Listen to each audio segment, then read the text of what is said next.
नमस्कार, मैं veteran Praveen, border से लेकर पत्रकारिता तक न डरूंगा न झुकूंगा। मैं बोलूंगा देश के लिए, अपनों के लिए। नमस्कार। आजकल भ्रामक खबरों का सिलसिला आम हो चुका है। हाल ही में उत्तर प्रदेश सरकार ने स्टाम्प शुल्क में छूट को लेकर बड़ा ऐलान किया है, लेकिन इस फैसले को लेकर सोशल मीडिया पर भ्रम फैल रहा है। कहीं कहा जा रहा है कि पूर्व सैनिकों और दिव्यांगजनों को 20 लाख से ऊपर की प्रॉपर्टी पर 100% छूट मिलेगी, जबकि हकीकत कुछ और है। मुझे भी व्हाट्सएप पर एक स्क्रीनशॉट आया जिसमें अमर उजाला की खबर दिखाई गई। उसका स्क्रीनशॉट आपको वीडियो में दिख रहा है।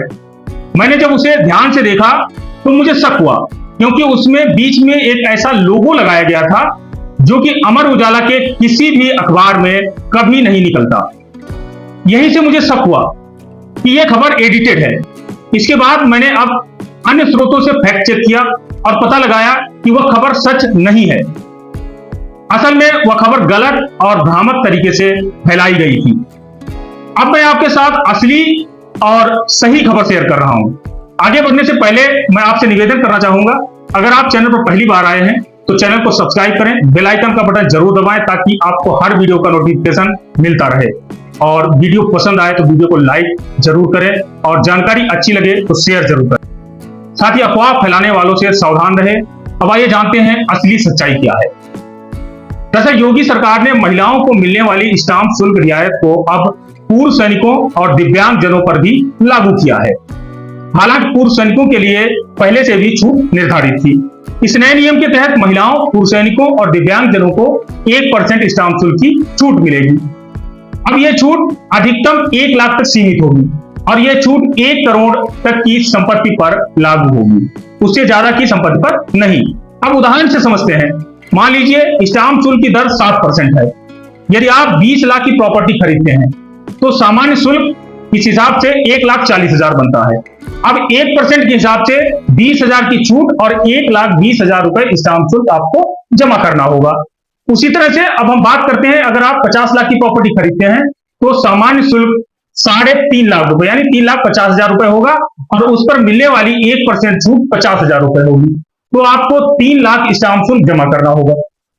अब 1 करोड़ की प्रॉपर्टी खरीदते हैं तो सामान्य शुल्क आप उसी तरह से 7 लाख रुपए हो रहा है।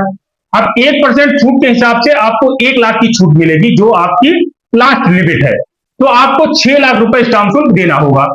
अब वही बात कर लेते हैं कि 1 करोड़ से ऊपर की प्रॉपर्टी पर जो है वो आपको सामान्य शुल्क जमा करना होगा। यदि आप 2 करोड़ की प्रॉपर्टी खरीदते हैं तो आपको 1 करोड़ की प्रॉपर्टी तक ये छूट सीमा निर्धारित है और 1 करोड़ से ऊपर का जो पैसा है उस पर आपको सामान्य शुल्क जमा करना होगा।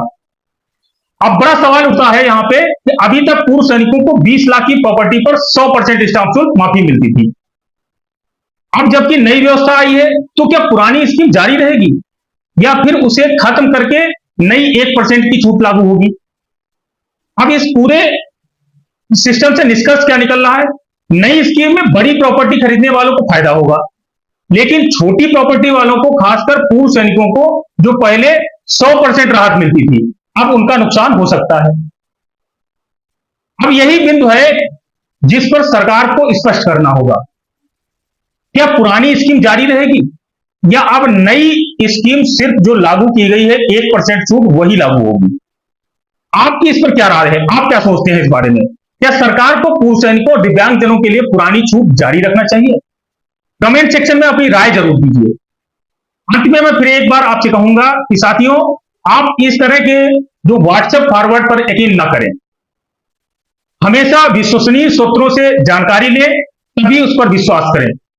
और वीडियो अच्छा लगा हो तो इसे ज्यादा से ज्यादा लोगों तक शेयर करें ताकि और साथी इन भ्रम से बच सकें और इन भ्रम फैलानों से सावधान रहें। मैं बोलूंगा देश के लिए, सच के लिए। जय हिंद, जय भारत। मिलते हैं फिर किसी ऐसी नई रिपोर्टिंग के साथ।